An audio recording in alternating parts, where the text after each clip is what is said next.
আল্লাহর পয়গম্বর বিশ্ব নবী রাহমাতুল লিল আলামিন ইহুদির প্রস্রাব পরিষ্কার করার পরে ইহুদি নবীজির দিকে আগায় আসলো। ইহুদি তার জামার নিচের থেকে তাওরাতের একটা ভলিউম বের করলো। ওগো নবী, মাফ করবেন, আসলে বেয়াদবির উদ্দেশ্যে আমি আপনার সামনে দাঁড়ায়া মসজিদে নববীর মধ্যে প্রস্রাব করে নাই। আমি মসজিদে নববীর মধ্যে প্রস্রাব করেছি আপনাকে পরীক্ষা করার জন্য, যাচাই বাছাই করার জন্য। ওগো পয়গম্বর, এই তাওরাত কিতাবের মধ্যে আমি পেয়েছি আখেরি পয়গম্বর যিনি হবেন, তার চরিত্র হবে মহান চরিত্র। আমি আপনার চরিত্রটা পরীক্ষা করার জন্য মসজিদে নববীর মধ্যে আপনার সামনে দাঁড়ায়া প্রস্রাব করলাম, কিন্তু আপনি আমাকে কিছুই বললেন না, আমার দ্বারা প্রস্রাব পরিষ্কারও করাইলেন না, নিজেই পরিষ্কার করলেন।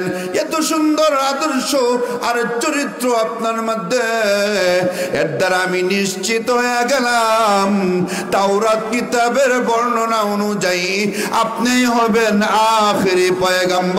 ওগো পয়গম্বর, আর দেরি করব না, এই মুহূর্তেই কালিমা পড়ে মুসলমান হয়ে যাব।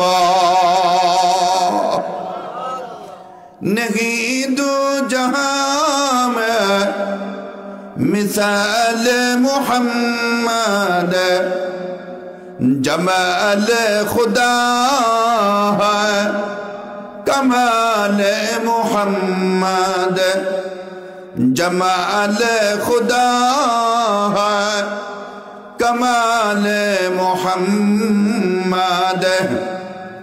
আল্লাহ নবী বিশ্ব নবী রহমাতুল লিল আলামিনের আদর্শ দেখিয়া যারা মুসলমান হয়েছিল, নবীরে মহাব্বত করেছিল, তারা নবীর জন্য জীবন দেওয়ার জন্য সব সময় প্রস্তুত ছিল।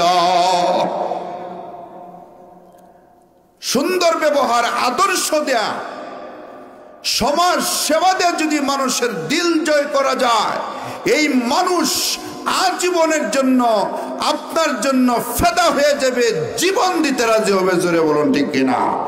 আর যদি অস্ত্রের বলে, ক্ষমতার বলে, টাকা লোভ দেখায় মানুষকে পক্ষে নেন, জেনে রাখুন এই মানুষে একদিন দুর্নীতিবাজ হয়ে আপনার কাল হয়ে দাঁড়াবে। এই মিয়া যে ছাত্ররা ওটু ফাঁস করাইতে করাইতে কলেজ নিচে, ভার্সিটিত নিচে, এরাই দিচ্ছে সুবল। কারণ আদর্শ তো ছাত্রদেরকে শেখায় না। যদি ছাত্রদেরকে ওইভাবে ঘরাইয়া তুলতো, ছোট থেকে লেখাপড়া, আদব আখলাক সহ, হাতে অস্ত্র আর দাও কুদাল উঠায় না দিত, আজকে এই দুরবস্থা হইতো না।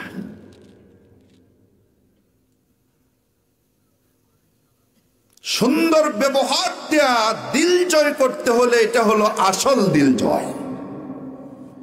নবীজির বিষয়টা এমনই ছিল, এই জন্য নবীর জন্য সাহাবায়ে কেরাম কোরবান হয়েছেন, শহীদ হয়েছেন। নবীর দিকে তীর আসে, সাহাবী নিজের বুক ধরে দিছে। এই ইহুদি সত্যের সন্ধানী ছিল, আল্লাহর নবীকে পরীক্ষা নিরীক্ষা করে যাচাই বাছাই করে কালিমা পড়ে মুসলমান হয়ে গেল। আরেক ইহুদি একটা কুকুর লালন পালন করলো, কুকুরকে প্রশিক্ষণ প্রাপ্ত করলো। আল্লাহর নবীকে দাওয়াত দিল, নবী আমি আপনাকে মহব্বত করি, ভালোবাসি, আমার দাওয়াত গ্রহণ করুন। আল্লাহর নবী ইহুদির দাওয়াত গ্রহণ করলেন। প্রশ্ন হলো, নবী হইয়া, বিশ্ব নবী হইয়া একজন বিধর্মীর দাওয়াত গ্রহণ করলেন কিভাবে? কোন হক্কানি আলেম বা মসজিদের কোন হক্কানি ইমাম যদি কোন সুদখোর হারামখোরের ঘরে দাওয়াত গ্রহণ করার সমালোচনা হয় কিনা? তাহলে বিশ্বনবী কেমনে করলেন? এই ব্যাপারে দুইটা বিষয় আছে। একটা বিষয় হলো দাওয়াত গ্রহণ করার দুই উদ্দেশ্য। এক উদ্দেশ্য হলো আমি যদি এই দাওয়াত গ্রহণ করি, খাইলে আমার মুখটার মধ্যে রুচি লাগবে, পেটটা ভরবে, শরীরটার মধ্যে শক্তি হবে। এই উদ্দেশ্যে যদি কেউ হারামখোরের ঘরে দাওয়াত গ্রহণ করে, তার জন্য এই দাওয়াত গ্রহণ করা জায়েজ নাই। আরেকটা উদ্দেশ্য হলো দ্বীনি উদ্দেশ্য। দাওয়াত দেওয়ার জন্য আসছে, প্রথমে জিজ্ঞাসা করে সুদ খাওনি? হুজুর সুদ তো খাই। তোমার দাওয়াত গ্রহণ করা যাবে না। আগে ওয়াদা করো আর সুদ খাবে না, পরে তোমার দাওয়াত গ্রহণ করব। বলে হুজুর ওয়াদা করলাম আর কোনোদিন সুদ খাবো না। কয় ঠিক আছে। ঘুষ খাওনি? কয় না হুজুর, ঘুষ তো খাই না। মাঝে মাঝে বৈষম্য বিরোধী হয়ে যাইতাম দলের চাপে পড়িয়া, এই সময় ঘুষ না খায় আর থাকতে পারছি না, ঘুষ না খাইলে বিপদিত। বলে আগে ওয়াদা করো আর কোনোদিন ঘুষ খাইবে না। কয় হুজুর ওয়াদা করলাম। এবার কয় নামাজ পড়নি? কয় হুজুর নামাজ তো পড়ি না। দাওয়াত খাওয়া যাবে না। আগে ওয়াদা করো নামাজ পড়বানি? কয় হ্যাঁ হুজুর পড়ব। তোমার বিবি সাহেব পড়েনি? হ্যাঁ হুজুর আমার বিবি সাহেব তো নামাজ পড়ে না। তোমার দাওয়াত গ্রহণ করা যাবে না। আগে ওয়াদা করো বিবি সাহেবকে বাড়িতে গিয়া নামাজের হুকুম করবেনি?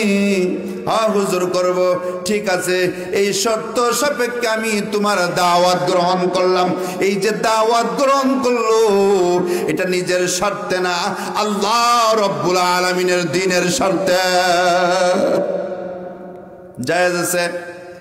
আল্লাহর নবী বিশ্বনবী ইহুদির দাওয়াত গ্রহণ করলেন নবীজির স্বার্থে না, দ্বীনি স্বার্থে। নবীর উদ্দেশ্য হলো আমি যদি ইহুদির দাওয়াত গ্রহণ করি, ইহুদি আমি নবীকে আরো বেশি মহাব্বত করবে, ভালোবাসবে। এই মহাব্বত আর ভালোবাসার কারণে ইহুদি কালিমা পড়ে মুসলমান হয়ে যাইতে পারে। এই উদ্দেশ্যে নবীজি দাওয়াত গ্রহণ করলেন। আল্লাহর পয়গম্বর ইহুদির বাড়ির গেট পর্যন্ত গেলেন। এমনি ইহুদি কুকুরকে ইশারা করলো, কুকুর যা মুহাম্মাদের পায়ে কামড় দে। কুকুর আল্লাহর পয়গম্বরের সামনে গেল। নবীজির নুরানি চেহারার দিকে একবার তাকাইয়া নবীকে কামড় দিল না। কুকুর ইহুদির ঘরে প্রবেশ করলো। ইহুদি দ্বিতীয়বার আবারও কুকুরকে পাঠাইলো, কুকুর যা মুহাম্মাদের পায়ে কামড় দে। কুকুর দ্বিতীয়বারও গেল। নবীর নুরানি চেহারার দিকে একবার নজর করিয়া কুকুর চলে গেল, কামড় দিল না। ইহুদি তৃতীয়বার আবার কুকুরকে পাঠাইলো, কুকুর যা আজকের এই দিনের এই কাজের জন্য আমি তোকে লালন পালন করেছি, আমি তোর মালিক। প্রথমবার দ্বিতীয়বার আমার হুকুম অমান্য করলে, তৃতীয়বার আর আমার হুকুম অমান্য করিস না, যা মুহাম্মাদের পায়ে কামড় দে। কুকুর তৃতীয়বার বিশ্বনবীর সামনে গিয়া কুকুর নবীর নুরানি চেহারার দিকে তাকাইয়ে জার জার করে কান্দে। কুকুরের চোখ দ্বারা অশ্রু প্রবাহিত শুরু হয়ে গেল। আল্লাহ রব্বুল আলামিন কুকুরের জবান খুলে দিলেন। কুকুর মানুষের ভাষায় কথা বলে। ইহুদি আমি কুকুর হইয়া নবী চিনলাম, তুই মানুষ হইয়া নবী চিনলে না। আমার আসল মালিক আল্লাহ। আল্লাহ আমাকে বারবার নিষেধ করেন তার দোস্তের পায়ে কামড় দিতে, এই জন্য আমি কুকুর আল্লাহর দোস্তে করে কামড় দিলাম না। আমি কুকুর হইয়া আল্লাহর দোস্তকে সম্মান করলাম। একটা কুকুর হইয়া মালিকের হুকুম না মান্যান, আসল মালিকের হুকুম মান্যা নবীরে সম্মান করছে।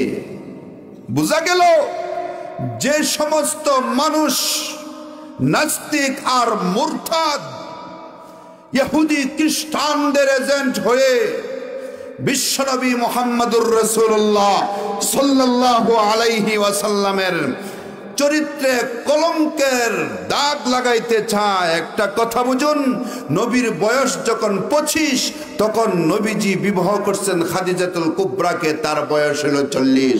25 বৎসরের যুবক 40 বৎসরের বুড়িকে বিবাহ করছে। বোঝা গেল নবীজির নারীর প্রতি কোনো লোভ ছিল না। এরপরেও নবীজির বহু বিবাহ নিয়া নাস্তিক আর মুরতাদরা ফেসবুক ইন্টারনেটে লেখালেখি করে যুবকদেরকে ইসলাম থেকে দূরে সরানোর জন্য, একমাত্র ইসলামপন্থীদেরকে ইসলাম থেকে দূরে সরানোর জন্য, নবীর প্রতি ঘৃণা জমানোর জন্য। নবীজির আদর্শ, নবীজির সুন্নত নিয়ে, নবীজির রাষ্ট্র পরিচালনা করার নিয়ম নীতি নিয়ে নাস্তিক আর মুরতাদরা কটূক্তি করে, আমি বলতে চাই ওরা একটা কুকুরের সমান হতে পারে না, বরং কুকুরের থেকে আরো বেশি নিকৃষ্ট। আল্লাহ বলেন, ওয়ালাকাদ যারানা লিজাহান্নামা কাসীরাম মিনাল জিন্নি ওয়াল ইনসি লাহুম কুলুবুন লা ইয়াফকাহুনা বিহা ওয়ালাহুম আ'য়ুনুন লা ইউবসিরুনা বিহা ওয়ালাহুম আযানুন লা ইয়াসমাউনা বিহা উলাইকা কাল আনআম বাল হুম আদাল উলাইকা হুমুল গাফিলুন। এই আয়াতে আল্লাহ বলেন বাল হুম আদাল, বরং তারা সবচেয়ে নিকৃষ্ট। শিয়াল কুকুর শকুরের চেয়েও নিকৃষ্ট। কুকুরের সমান তো তারা হতে পারে নাই। কুকুর নবীর সম্মান করছে। এমনি ইহুদি আল্লাহর পয়গম্বর বিশ্ব নবীর সামনে ঘর থেকে বের হয়ে আসলো, নবী বেয়াদবি মাফ করবেন, আসলে আমি আপনাকে পরীক্ষা করেছি, আমি তাওরাত কিতাবে পেয়েছি আখেরি নবী যিনি হবেন তার এমন সম্মান, এমন মর্যাদা আল্লাহর মাখলুকদের কাছে ওই আখেরি পয়গম্বরের শরীরে মশা মাছি পর্যন্ত বসবে না। যে নবীর শরীরে মশা মাছি বসবে না, ওই নবীকে কুকুর কামড় দিতে পারে না। আমার বুঝে আসলো আপনি আখেরি পয়গম্বর, সত্যিকারের নবী। তাই শেষ না, আমি তাওরাত কিতাবে আরো পেয়েছি আখেরি পয়গম্বর যিনি হবেন তার চরিত্র হবে মহান চরিত্র। ওগো পয়গম্বর, কুকুর দেই ঘটনা ঘটানোর পরেও আপনি রাগ করলেন না, আমাকে কিছুই বললেন না, মাফ করে দিলেন। এই যে এত সুন্দর চরিত্র, এই চরিত্র বিশ্ব নবী ছাড়া আর কারো হতে পারে না। এর দ্বারা আমি বুঝতে পারলাম আপনি আখেরি পয়গম্বর। ওগো নবী, এতদিন দেরি করে ফেলেছি, আর দেরি করব না। এমনি ইহুদি আল্লাহর পয়গম্বরের সামনে সেখানে কালিমা পড়ে মুসলমান হয়ে গেল। শুধু পুরুষ ইহুদিরা না, নারী ইহুদিরা পর্যন্ত আল্লাহর নবী বিশ্ব নবীর আদর্শ দেখে কালিমা পড়ে মুসলমান হয়েছিল। এক হাদিসের মধ্যে আছে, এক ইহুদি মহিলা ইহুদিদের চক্রান্তে ছাগলের গোশতের মধ্যে বিষ লাগাইয়া নবীর দাওয়াত দিল, নবী আমি একজন গৃহিণী, আমি আপনাকে বড় মহাব্বত করি, ভালোবাসি, আমার দাওয়াত গ্রহণ করেন। নবীজি ইহুদি মহিলার দাওয়াত গ্রহণ করলেন। তবে নবী একা যান নাই, নবীর সাথে আরো কয়েকজন সাহাবী নিয়ে গেছেন খাওয়ার জন্য। এখানে একটা মাসআলা বুঝে রাখুন, নবী বলেন দাওয়াত ছাড়া কেউ যদি যায় সে চোর হয়ে ঢুকলো আর ডাকাত হয়ে বের হলো। এই মহিলা তো নবীকে দাওয়াত দিছে, নবীজের সাথে সাহাবী নিলেন, তাহলে তারা কি চোর হয়ে ঢুকিয়া ডাকাত হয়ে বের হইল না?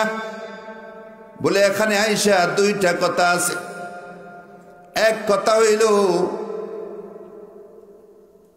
দাওয়াত দাতা দুই ধরনের, দুই প্রকারের। এক প্রকার দাওয়াত দাতা আছে মন মানসিকতা ভালো না, দাওয়াত ছাড়া যদি কেউ তার বাড়িতে যায় রাগ করবে, গুসা করবে। এমন দাওয়াত দাতার বাড়িতে যদি কেউ দাওয়াত ছাড়া যায়, শুরু হয়ে ঢুকলো, ডাকাত হয়ে বের হইল। চোর যখন বাড়িওয়ালার বাড়িতে যায়, বাড়িওয়ালা দাওয়াত দেয় না, দাওয়াত ছাড়াই পলায়া যায়, বাড়িওয়ালা দেখেও না, জানেও না।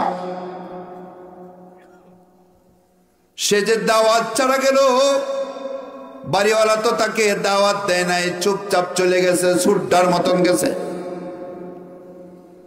ডাকাতের মতন বের হলো। ডাকাত যখন ডাকাতি করে বাড়ি থেকে বের হয়, বাড়িওয়ালা তখন কিছুই বলার সাহস রাখে না, ডাকাতকে এই কথাও বলে না, এ বেটা আমার ঘরে ডাকাতি করে সব নিয়ে গেলে ব্যাপারটা কি? সাহস আছে? আচ্ছা, এই সময় যদি ডাকাতে বাড়িওয়ালাকে বলে, আচ্ছা আমি যে ডাকাতি করে তোমার বাড়ির থেকে সবকিছু নিয়ে যাইতেছে, আমি লোকটা কেমন, মানুষটা কেমন? আমি বাড়িওয়ালা বলবে যে তুমি লোকটা, মানুষটা বড় খারাপ। কেন বলবে না? বললে ফার দিব অথবা পিস্তল দিয়ে গুলি দিব। কবে না, যাও লোক তোমরা বালাই আছো। যে দাওয়াত ছাড়া গেল, সে যে খায়া মাছ, গুস্ত, ডাল, ভাত পেট ভর্তি করে নিয়ে আসতেছে, বাড়িওয়ালা অতটুক কথা বলার তার সাহস রাখে না যে এই মেয়ে তোমার দাওয়াত দিছি না, আয়া খায়া গেল। যে বললে তো নিজেরই বেইজ্জতি। এই হইল চোর হয়ে ঢোকা, ডাকাত হয়ে বের হওয়ার অর্থ। দাওয়াত দাতা যদি এমন হয়, দাওয়াত ছাড়া গেলে রাগ করবে, গুসা করবে, মন খারাপ করবে, তার ঘরে দাওয়াত ছাড়া যাওয়া এটা চোর হয়ে ঢোকা, ডাকাত হয়ে বের হওয়া। দুপাকান্দি এক বেটা ব্যাগ হাতে লইয়া বাজারও যায়। জিজ্ঞেস করছি, ব্যাগ হাতে লইয়া বাজারও যান কেন? কি গো, কথা কয় না। পরে জিজ্ঞেস করছি, মেহমান আইছে নাকি? এই সময় কয়, আল্লাহর ঘরের হাল আইয়ে না, আইসে হন আর যায় না। কে আসছে গো? কই মেয়ের জামাই ঢাকা থাকে, ওইটা আইসে 15 দিন আইসে, হন যায় না। মেয়ের জামাই আসলে যদি অতটুক রাগ গুসা করে দীর্ঘদিন থাকার কারণে, তাহলে দাওয়াত ছাড়া তার ঘরে গেলে সে কি করবে? এই জন্য নিষেধ। আরেক শ্রেণীর মানুষ আছে, তার ঘরে যদি দাওয়াত ছাড়া যান সে খুশি হবে, আনন্দিত হবে। যার ঘরে মেহমান যায়, মেহমানের উসিলায় আল্লাহ মেজবানের গুনাহ মাফ করে দেন। মেহমান আসলে খুশি হইবেন, মেয়ে আসছে, জামাই আসছে, ফুফা আসছে, ফুফু আসছে, উত্তর শরীর আসছে, যারা আপনাদের কাছে মিরাজ পাবে, খুশি হবেন। আল্লাহ তাআলা রহমত নাজিল করবেন, আপনার গুনাহ মাফ করে দিবেন মেহমানের উসিলা। এমন ব্যক্তির ঘরে যদি কেউ দাওয়াত ছাড়া যায়, সে খুশি হবে, বলবে ভাই তুমি আসছো, খুব ভালো হয়েছে, খুশি হইলাম। আল্লাহর নবী বিশ্ব নবী চিন্তা করলেন, এই মহিলা আমাকে যে গুরুত্ব দিয়ে দাওয়াত দিল, আমাকে যে মহাব্বত দেখাইলো, মহাব্বত প্রকাশ করলো, আমি যদি আমার সাথে কয়েকজন সাহাবীও নিয়ে যাই, এরপরে ওই মহিলা রাগ করবে না। এই জন্য নবীজি নিজের সাথে কয়েকজন সাহাবী নিয়ে গেলেন। ২০ মাখানো গোস্ত সাহাবায়ে একরাম মুখে দিলেন। এক বর্ণনা মতে এক সাহাবীর বিষাক্ত গোস্ত খাওয়ার কারণে মরণ হয়ে গেল। আল্লাহর নবী বিশ্ব নবীও বিষাক্ত গোস্ত নবীজির জিহ্বায় রাখলেন। আংশিক বিষ পয়গম্বরের ভিতরে ঢুকে গেল। দুষ্ট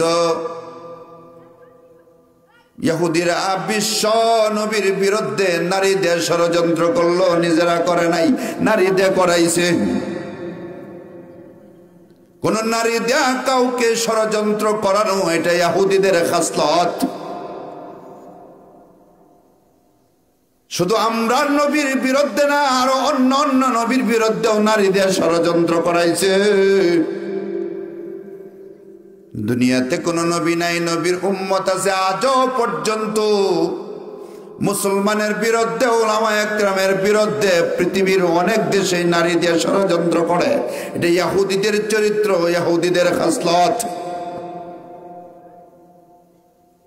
শুধু আলেম ওলামা না, অনেক সময় গ্রামগঞ্জ আছে, কোনোভাবে পারে না, পরে দেখেন আরেক বেডিরে তার মোবাইল নাম্বার দেয়া ফেস লাগাই দিচ্ছে, সংসার নষ্ট করে। করে কি না? ইহুদিদের চরিত্র, ইহুদিদের খাসলত।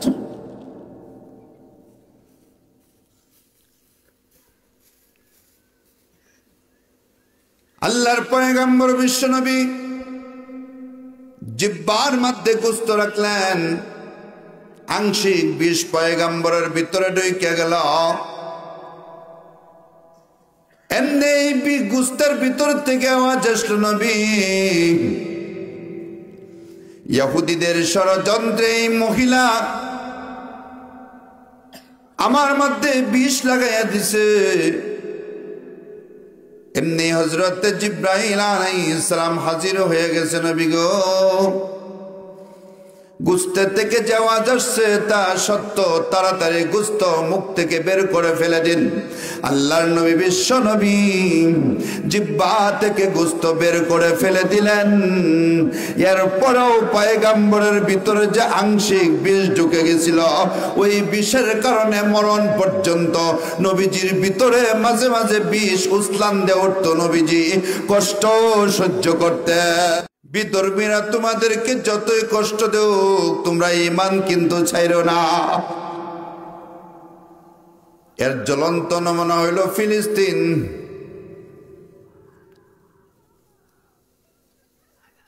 সত্তর বৎসরের আগের থেকে এদেরকে কষ্ট দেওয়া হইতেছে, কিন্তু যত কষ্ট দেয় তাদের ঈমানের বাতি তত জ্বলে ওঠে। শুধু ফিলিস্তিন না, তামাম দুনিয়ার মধ্যে আমাদের বাংলাদেশেও কিন্তু চেষ্টা অতীতে কম করে নাই, শেষ পর্যন্ত ব্যর্থ হয়েছে। নামাজ রোজা না করতে পারে মানুষ, মুসলমান, কিন্তু ঈমান কিন্তু দিতে রাজি না। আল্লাহর পয়গম্বর বিশ্ব নবী রাহমাতুল লিল আলামিন শিক্ষা রেখে গেছেন, আমি নবীকে এত ষড়যন্ত্র করার পরেও আমি নবীগিরি যেহেতু ছাড়ি নাই, উম্মতের যতই কষ্ট হোক না কেন, এই কষ্টের কারণে তোমরা ঈমানদারি ছাইরো না। আল্লাহর পয়গম্বর রাহমাতুল লিল আলামিন গোস্ত জিহ্বা থেকে বের করে ফেলে দিলেন। এরপরে এক বর্ণনা অনুযায়ী এই মহিলা নবীকে বলে, নবী, ইহুদি পুরুষদের ষড়যন্ত্রে আমি একজন ইহুদি নারী হইয়া আপনাকে বিষ পান করাইলাম। আগে বুঝি নাই, এখন বুঝলাম।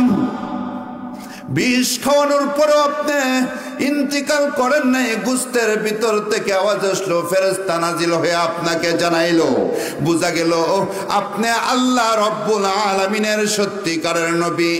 আপনি আমার উপর রাগ করলেন না, এত ভালো মানুষ আপনি, এত চরিত্রবান মানুষ। ওগো নবী, আর জীবনে ভুল করব না, ভুল একবারেই করছি। এই কথা বলে এই মাইমুনা নামক মহিলা, ইহুদি মহিলা, কালিমা পড়ে মুসলমান হয়ে গেল। এইভাবে অনেক নারী ইহুদি, পুরুষ ইহুদি নবীকে যাচাই বাছাই করে, পরীক্ষা নিরীক্ষা করে কালিমা পড়ে মুসলমান হয়েছিল। তারা ছিল সত্যের সন্ধানী। আরেক শ্রেণীর ইহুদি ছিল, তারা নবীজির চিরশত্রু ছিল। তারা জেনে বুঝে নবীজির সাথে দুশ্মনী করত। প্রশ্ন করতে পারেন, তারা কেমনে জানলো, কেমনে বুঝলো? তারা ছিল ধর্মগুরু। তাওরাত কিতাবের মধ্যে নবীজির নাম, বাপের নাম, নবীজির জন্মস্থান, হিজরতের স্থান, নবীজির চলাফেরা, উচ্চতা, বডি, শরীর কেমন, কথার বাচন ভঙ্গি কেমন, সব তাওরাত কিতাবের মধ্যে বিস্তারিত উল্লেখ আছে।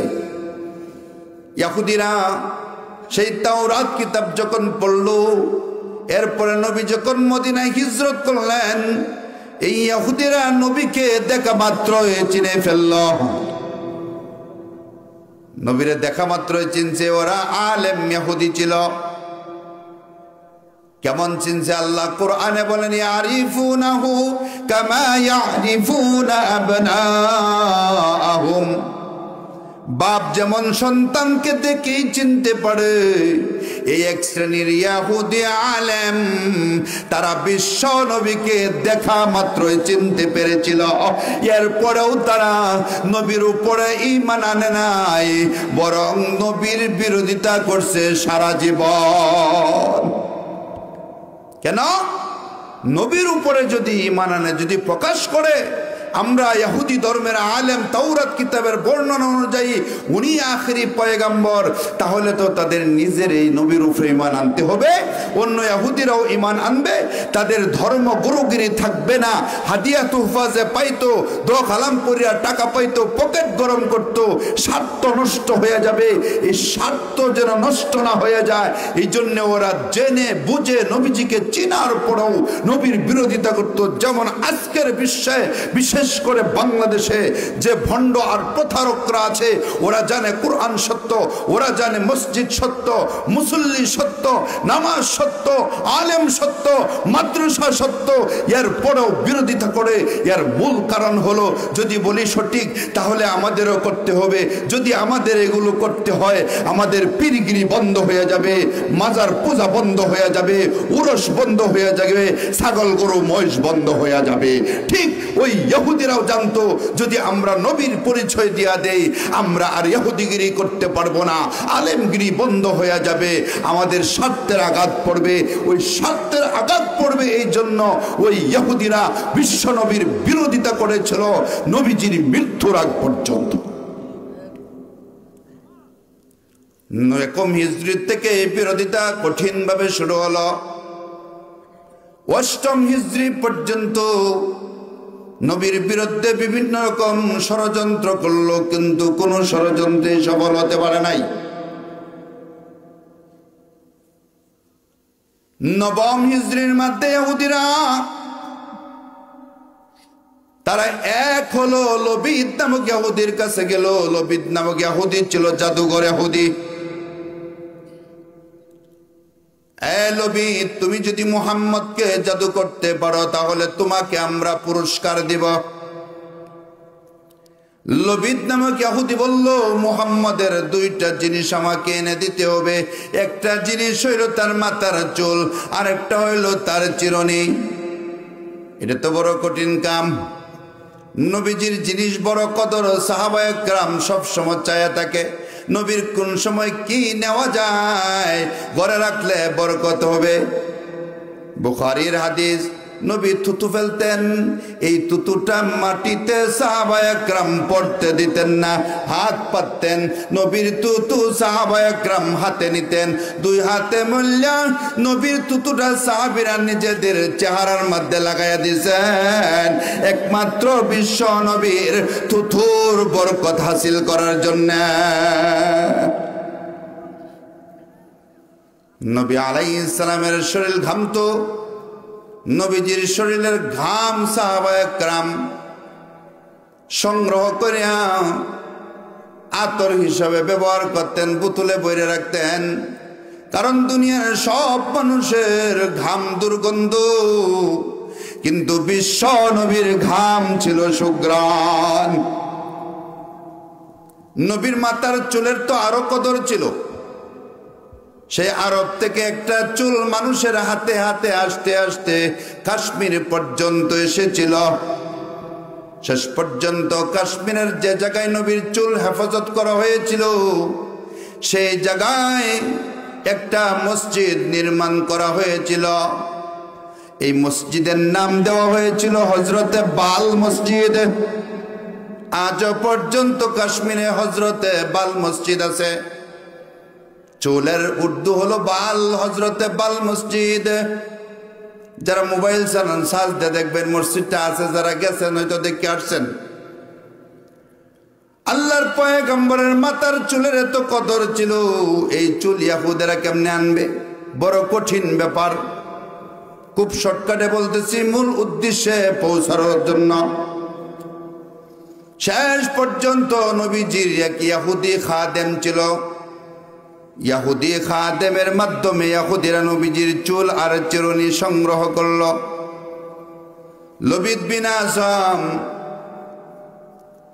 একটা মূর্তি বানাইলো, মূর্তির মধ্যে 11টা সুই ঢুকাইলো, 11টা কুফরি কালাম পড়ল। নবীর চুলে 11টা গিরো দিল, 11টা কুফরি কালাম পড়ল, 11টা ফু দিল। এখানে একটা কথা বুঝতে হবে, কুফরি কালাম কি, জাদু মন্ত্র কি জিনিস, কাকে বলে? কুফরি কালাম আর জাদু মন্ত্র হইল এমন কিছু কালাম, যে কালামগুলো পড়লে আল্লাহর সাথে বেয়াদবি হয়, নবীর সাথে বেয়াদবি হয়, কোরআনের সাথে বেয়াদবি হয়। এই বেয়াদবি যদি কেউ করে, তখন শয়তান খুশি হইয়া তার কামটা কইরা দেয়। এটা হইল, এটা কুফরি কয়। আরবিতে বলে কুফরি কালাম, আমরার ভাষায় বলি জাদু মন্ত্র। আল্লাহর নবী বিশ্ব নবীকে কুফরি কালাম জাদু মন্ত্র করার জন্য এই সিস্টেম অবলম্বন করলো, মূর্তি বানাইলো। মূর্তির মধ্যে 11টা সুই ঢুকাইলো, 11টা কুফরি কালাম পড়লো। মুরব্বীরা দেখছেন, আমরাও ছোট সময় দেখছি, ষাঁড়ের লড়াই হইতো। ষাঁড়ের লড়াই হইলে এক পক্ষ আরেক পক্ষের ষাঁড়ের বান মারত। থোর আছে না কলা গাছের থোর, থোর আন্যা এটার মধ্যে ফেরাক গাড়ত, আর ওই দিক দিয়ে ষাঁড় ওইটা পড়ে গেছে, আরেক ষাঁড় এটা গুথাইতেছে। এখনের মানুষ বলতে পারবে না, আগের জমানায় এই কুফরি করতো এইভাবে। আল্লাহর নবী বিশ্ব নবী রহমাতুল লিল আলামিনকে এইভাবে কুফরি করলো। মদিনার একটা বংশ আছে, জুরাইক বংশ। ওই জুরাইক বংশের একটা ক ছিল, খুব ছিল, ইন্দিরা ছিল। ইন্দিরার নিচে এই জাদু মন্ত্র রাইকা পাথর দিয়ে চাপ দিয়ে রাখলো। সেদিন থেকে আল্লাহর নবী বিশ্ব নবী রহমাতুল লিল আলামিনের উপরে জাদুর আসর শুরু হয়ে গেল। যাকে জাদু করা হয় তার মধ্যে 3টা লক্ষণ দেখা দেয়, মুখস্থ করে রাখবেন। 3টা লক্ষণ, 3টা আলামত। একটা আলামত হইল, যাকে জাদু করা হয় তার শরীর শুকাইবে, শরীর দুর্বল হইবে। আরেকটা আলামত হইল, শরীরের ত্বক নষ্ট হয়ে যাইবে, রংটা ধীরে ধীরে মাদা হয়ে যাবে। আরেকটা আলামত হইল, তার ব্রেইনে চাপ পড়বে, মেজাজ খেটকেটে হয়ে যাবে। আল্লাহর নবী বিশ্ব নবীর 3টা আলামত দেখা দিল। ডাক্তার ডাক্তারি করলো, কবিরাজ কবিরাজি করলো, সাহাবা একরাম দোয়া কালাম পড়লেন, নবীজি নিজেও পড়লেন, কিন্তু সুস্থ হলেন না। আমরা দেশে কি করলে জানেন? দুনিয়ার কবিরাজ বেগ খোঁজ লইলে আর কই লইলে কোরআন শরীফটা আস্তে আস্তে কাম হয় আর কুফুরিটা তাড়াতাড়ি কাম হয়। আই ইমাম সাহেবের পরে আগে তাড়াতাড়ি গিয়ে জায়গা ডাইরেক্ট কাম হয়ে যাবে ফকিরের কাছে। আকিদাটা ফকিরের কাছে, কুফুরি আছে, আকিদা ঠিক খাবার। এই মিয়া কোরআনের ক্ষমতা বেশি না কুফুরি কালামের? যদি কেউ বলে কোরআন থেকে কুফুরি কালামের পাওয়ার বেশি, তার ঈমান নষ্ট হয়ে যাবে। কেন? কোরআন আল্লাহর কালাম আর কুফুরি কালাম হইল শয়তানের কালাম। দলিল কোরআন। সুলাইমান আলাইহিস সালাম ইন্তিকালের পরে শয়তান একটা জাদুর ভয় লিখছে, ওই ভয়ে 60,000 জাদু মন্ত্র ছিল লেখা সুলাইমান আলাইহিস সালামের সিংহাসনের নিচে মাটির নিচে গাইরা রাখছে।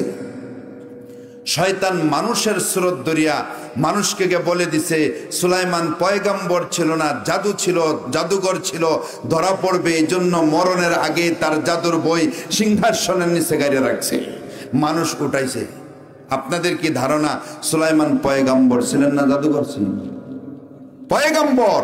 আল্লাহ কোরআনে বলেন ওয়ামা কাফারা সুলাইমান ওয়ালাকিন্নাশ শায়াতিন কাফারু। আল্লাহ রাব্বুল আলামিন বলেন সুলাইমান পয়গম্বর ছিলেন, তিনি কুফরি করেন নাই, বরং শয়তান কুফরি কালামের ভয় লেখিয়া সুলাইমান পয়গম্বরের বিরুদ্ধে ষড়যন্ত্র করেছিল মানুষকে ঈমান হারা করার জন্য।